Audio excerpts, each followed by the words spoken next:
Now, tips from a coach. So this is me as the coach speaking now. The recruitment process waits for no one.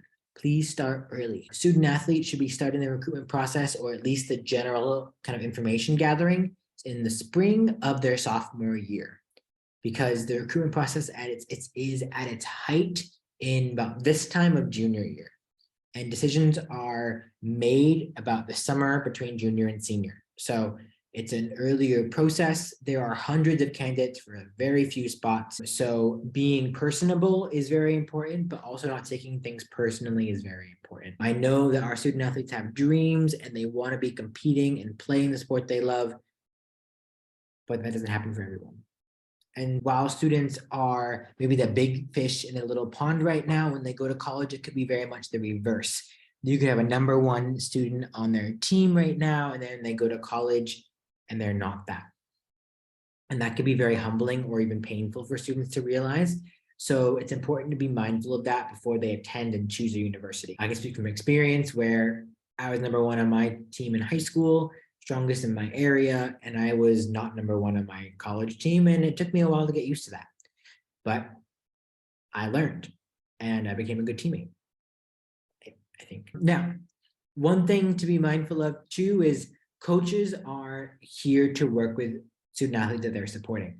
So please make sure that they thank them. Again, NCAA website is very helpful, as well as the eligibility centers that I mentioned. Getting more information about the schools that you or your student are interested in is very important, as well as Title IX, to be aware of what is required overall. Again, this process is not a clear one, unfortunately, I'm so sorry to say, but it is one that is exciting.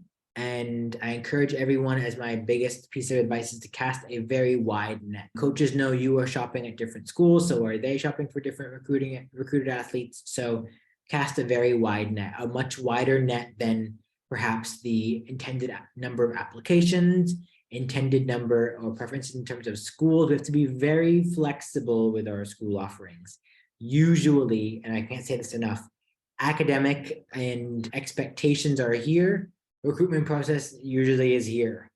There's usually or very rarely a balance between the two. Now that might come in time, but expectations wise, it's like this.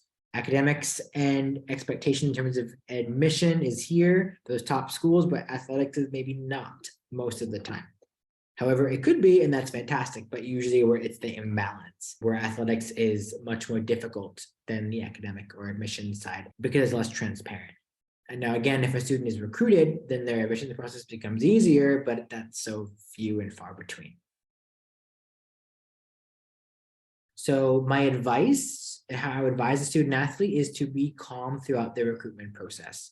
Do not force things, do not rush, do not come off as anxious to a coach. The right match will come between the program and the student athlete. Access to coaches might be a bit more limited than one would like. I encourage everyone to remain patient.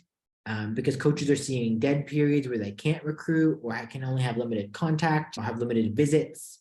So students may not see the school or get the recruitment process that we saw pre-COVID because of everything that's gone on pre and post-COVID, or sorry, COVID and then post-COVID. But virtual tours, information sessions, FaceTime call coaches, chats with admissions are still absolutely accepted and encouraged. So I advise all students who are thinking about being recruited to schools to really be involved.